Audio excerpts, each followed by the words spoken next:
For some of us, certain aspects come more easily than others, and the last thing that you want is us to start second-guessing ourselves and saying, oh, wait, I can't have that realization till I do this work. Wait, stop. We don't let go of love. We don't let go of truth.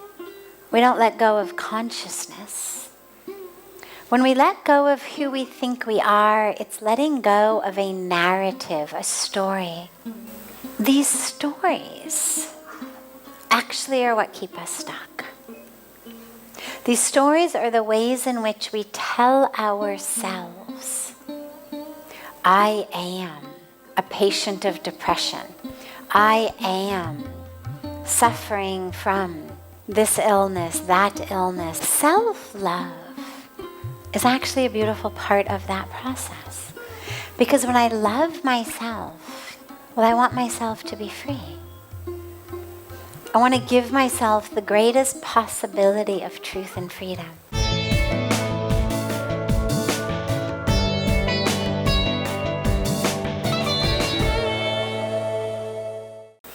I try not to be too prescriptive when it comes to the work we do internally, because it's all beneficial.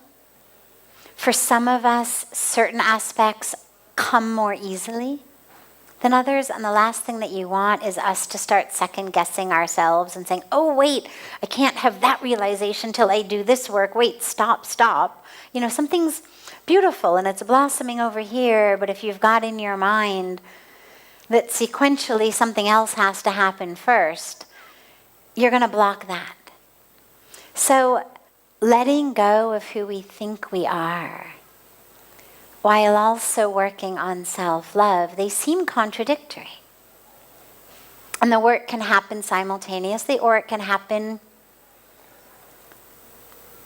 one following the other. Doesn't matter how it happens. The reason is the letting go of who I think I am is a letting go of all of the places where I am stuck. We don't let go of love. We don't let go of truth. We don't let go of consciousness. When we let go of who we think we are, it's letting go of a narrative, a story. If we went around the room, if we had hours and hours and hours for satsang, and we went around the room, or if this were a full day retreat or something, and we went around and each of you introduced yourself and shared about yourself,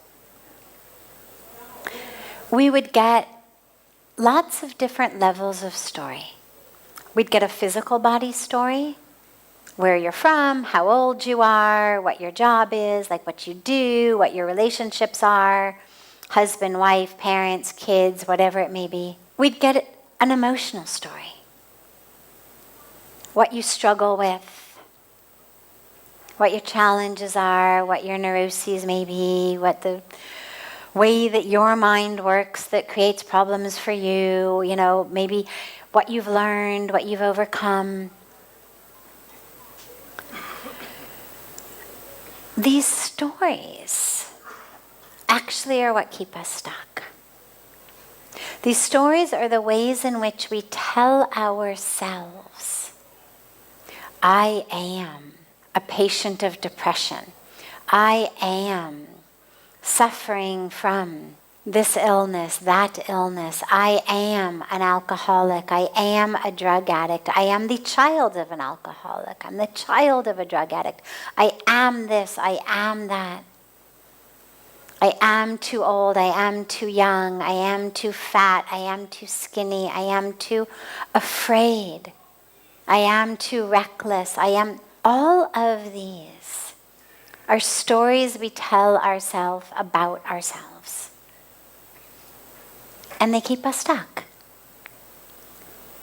It's like we have adopted, going back to the analogy I was using before, we've adopted a role that a script writer wrote, and we're limited to all of the aspects that have been written into this role by the scriptwriter. Here's what your history is. Here's how you feel about your mother or father. Here's what your fears are. Here's what your ulterior motive is. And we're stuck in that role. So letting go of who you think you are is not self-deprecation or self-abandonment. It's the opposite. It's self-expansion. It's, I thought I was this, and then I realized I am that. It's a letting go of all the ways that you were held back, defined by your physical situation, your physical history, your emotional situation, your biochemical situation, your relational situation. So we let go of that. Not that we deny it or repress it, but we let go of it as in, it isn't me, I am soul. So we don't deny any of it. We just stop identifying as it.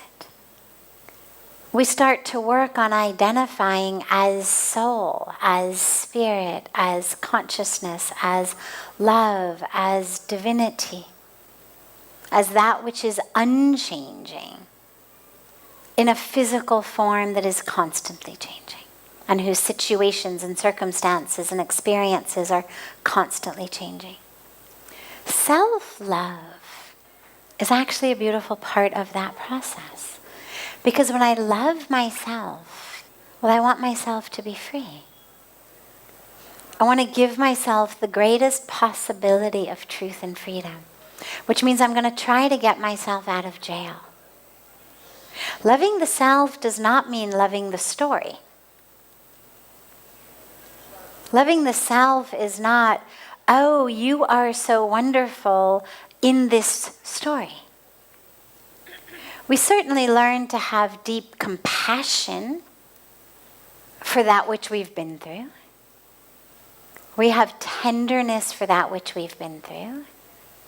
We hold it gently with love, with care, with compassion for the experiences we've had, the way we've suffered, the struggles, the challenges, all of that. But real self-love is not about continuing to, pat yourself on the face while you keep yourself in jail. It's not, oh yeah, let me sing you a lullaby and put you back to sleep in this cot in jail again. Real self-love is, let's figure out how to get you out of this place. Yeah. Compassion, tenderness for what it's been like to be inside. I recognize you may not be as strong as you'd like to be. I recognize you've been through a lot. You've been in jail. Not easy. Not fun.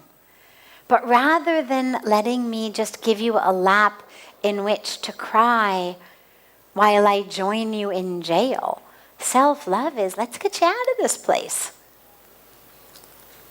Let's figure out how to get you out of this place. So real self-love is about expansion. I love myself to the point of having courage to live the life I am meant to live, to express the truth of who I really am. Which has nothing to do, by the way, with how much I achieve and attain and earn. And, it's not, I'm going to self-love myself to being president of the country or CEO of a company. It's not about that. It's I'm going to self-love myself until I realize that I am not a victim of my circumstances, that I am not less than anything. That I'm going to recognize that fullness, that wholeness, that completeness, that expansiveness of self. So they actually go beautifully together. Of course, and you can do them as two completely separate practices, either way.